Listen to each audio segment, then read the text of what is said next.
Il y a un an, j'avais fait 3 vidéos sur le sujet des jeux vidéo et ça avait séparé les gens dans les commentaires en 2 groupes. Il y avait ceux qui disaient que avoir une vie équilibrée en jouant aux jeux vidéo c'était possible et que c'était leur cas. Ça c'était quelques personnes dans les commentaires. Et puis il y a les autres qui abondaient dans mon sens en disant qu'effectivement avoir une vie équilibrée c'est pas possible. Est-ce que tu penses sincèrement qu'un samedi où t'as rien de prévu de faire pendant ta journée et que Fortnite inceste sur ta play, tu vas te réveiller le matin à 8h et te dire oh tu sais quoi, là maintenant je vais aller manger mon petit déjeuner avec des graines de chia bio. Ensuite je vais faire une petite game, seulement une game de 20 minutes. C'est après quoi je vais aller tondre la pelouse de ma grand-mère qui habite juste à côté de chez moi pour lui donner un petit coup de main. Ensuite je vais rentrer chez moi vers 11h47. J'ai préparé un petit tagine parce que là j'ai invité mes amis pour ce midi. Si c'est le cas, tant mieux pour toi mec. Mais soyons honnêtes, si tu joues aux jeux vidéo, a priori t'es pas dans cette situation. T'es plutôt dans l'autre comme la mienne où par exemple je me réveille à 8h37 après une semaine où j'avais pas été dormir tôt le soir, donc j'étais fatigué, j'avais besoin de dormir. Pourtant je me réveille à 8h37 parce que je suis hyper excité d'aller jouer aux jeux vidéo. Je saute le petit déjeuner, je me retrouve sur ma play, je joue jusque midi, je fais des spawns Fortnite, je loot, je meurs, j'essaie de faire top 1, je recommence. Je spawn, je loot, je me fais buter. Puis à un moment je fais top 1, je suis content, et puis je me refais buter 4 fois et puis je dis ah là, Fortnite c'est de la.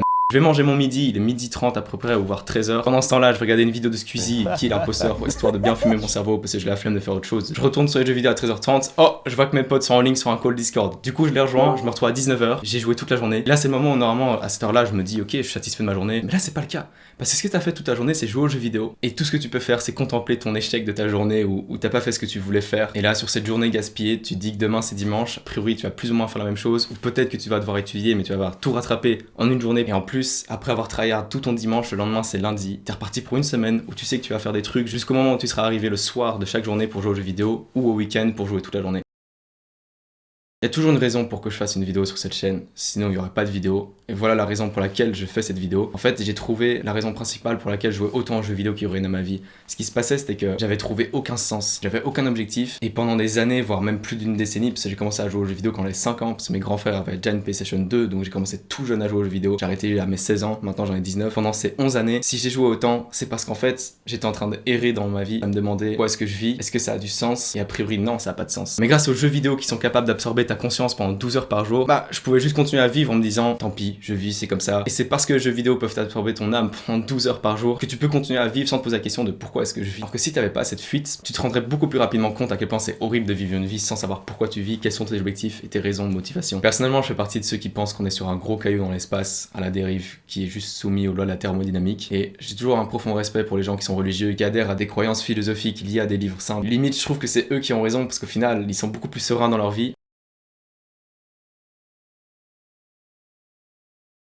Mais c'est pas là que les choses s'arrêtent et que tu deviens un nihiliste. C'est justement là maintenant que tu acceptes que t'as pas décidé de naître, mais que tu décideras de la raison pour laquelle tu vis. Et c'est mon conseil de cette vidéo, lance-toi dans la quête du pourquoi est-ce que je vis, quelle est ma raison, quel est mon objectif, quel est mon sens, c'est le pourquoi. Normalement la raison sera déjà assez grande pour que tu quittes les jeux vidéo. En tout cas ça a été le cas pour moi. Parce que ce qui se passe, c'est que quand t'arrives à avoir cette raison de dire merde, attends, j'ai décidé de vivre pour une telle raison, j'ai un objectif, et là je me retrouve à jouer aux jeux vidéo pendant 12 heures par jour, tu pourras même pas y passer 1 heure en fait. Parce que ce qui se passe, c'est que quand tu veux y passer 1 heure ou 2 heures, il y a un moment où tu te dis qu'est-ce que je suis en train de faire sur Fortnite? Qu'est-ce que je suis en train de faire sur Valorant? Qu'est-ce que je suis en train de faire sur mon PC à geeker alors que je sais très bien qu'il y a d'autres choses que j'ai envie de réaliser dans ma vie? Et donc naturellement tu vas être poussé à faire d'autres choses que jouer aux jeux vidéo. Ça j'en parlerai dans d'autres vidéos, mais dans cette vidéo on se concentre sur le pourquoi, sur le sens que tu peux donner à ta vie. Et soyons honnêtes, tu peux pas te permettre de vivre sur cette terre, enfin c'est ton choix en vrai, mais moi je pense que tu peux pas te permettre de vivre sur cette terre alors que t'avais aucune chance d'exister et tu décides de vivre pour accumuler des milliers d'heures sur les jeux vidéo pour mourir un jour sans avoir jamais accompli tout le potentiel que tu as là maintenant que tu peux réaliser, juste parce que tu t'es dit ouais, YOLO, j'ai un peu la flemme. Et je pense que tu peux confirmer qu'aller dormir dans ton lit le soir après avoir joué toute une journée, sachant que c'est la 3e que tu viens d'enchaîner, sans avoir rien fait de tes journées, c'est super insatisfaisant. Là maintenant on arrive à la fin de cette vidéo, je pars du principe que tu vas partir sur ta quête du pourquoi comme moi je l'ai fait il y a 3 ans. D'ailleurs depuis ces 3 dernières années, ma vie a complètement changé, je suis plus la même personne. Ça veut dire que depuis que j'ai arrêté de jouer 3 à 12 heures par jour aux jeux vidéo, je suis beaucoup plus productif, j'ai de bons amis, j'ai voyagé et j'ai pris 16 kilos de muscle. Pas 5, pas 10, pas 15, 16 mec. Bref, tout ça c'est basé sur mon pourquoi personnel dont j'ai un peu parlé dans cette vidéo là où j'explique la base de ma synthèse sur laquelle je place mes pourquoi. En gros j'ai 5 piliers pour que tu puisses mettre toi-même tes objectifs sur ces piliers là. Bref, va check la vidéo si ça t'intéresse. Je suis pas en train d'essayer de te renvoyer comme un youtubeur super cringe qui veut gagner plus de vues sur ma autre vidéo quoi, non vraiment. Tu m'as déjà donné assez de temps sur cette vidéo, donc là je te conseille juste d'aller la voir si t'as déjà accroché avec cette vidéo, que tu trouves que c'est intéressant, parce que je pense que cette synthèse pourrait vraiment t'aider. Si c'est le cas, bah sur ce à tout de suite, sinon bonne journée.